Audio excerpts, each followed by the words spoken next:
Per Maret 2025, rupiah tercatat menyentuh angka 16.600 per dolar US, hampir setara dengan krisis moneter tahun 1998. Rupiah melemah lebih dari 3% sejak awal tahun, menjadikannya mata uang dengan kinerja terburuk di Asia saat ini. Dengan pelemahan rupiah ini, ada 3 akibat utama yang terjadi dalam perusahaan. Yang pertama, biaya operasional yang naik tajam. Harga bahan impor seperti mesin, suku cadang, dan bahan baku langsung melonjak. Bisnis yang bergantung pada komponen impor seperti manufacturing dan farmasi akan menghadapi tekanan margin yang sangat bergejolak. Yang kedua, gangguan pada ekspansi dan investasi. Banyak perusahaan yang menunda ekspansinya karena biaya modal yang meningkat. Pinjaman luar negeri juga jadi jauh lebih mahal. Dan investor asing mulai ramai-ramai menarik lebih dari 2 miliar US dollar dari pasar saham yang membuat IHSG anjlok 7% dalam 1 minggu. Dampaknya, karyawan juga terpukul dari beberapa sisi. Yang pertama, daya beli menurun karena akan membuat inflasi meningkat. Yang kedua, muncul rasa tidak aman dan ketidakpastian. Apakah perusahaannya aman? Apakah PHK akan terjadi? Atau apakah lebih baik cari kerja di luar negeri? Talenta digital dan profesional mulai melirik peluang kerja di global dengan gaji USD atau bahkan SGD, Singaporean Dollars. Di tengah tekanan nilai tukar dan meningkatnya PHK, peran HR tidak bisa lagi on the back seat. Kita harus menjadi garda terdepan dalam menavigasi krisis ini.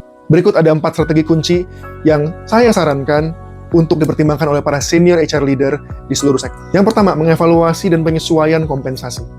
Melemahnya rupiah mendorong inflasi dan otomatis memotong daya beli karyawan, terutama di kalangan menengah dan bawah. Perusahaan perlu mendorong skema remunerasi yang lebih fleksibel, seperti misalnya skema bonus berbasis performa, atau tunjangan inflasi musiman yang sifatnya sekali atau one-off, atau misalnya top up terhadap allowance untuk transportasi dan juga uang makan, karena hal ini yang paling berpengaruh pada saat rupiah melemah.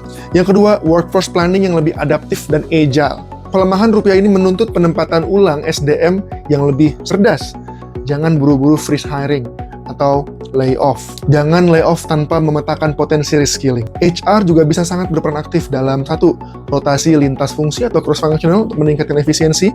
Yang kedua, menawarkan program reskilling bagi karyawan yang terdampak.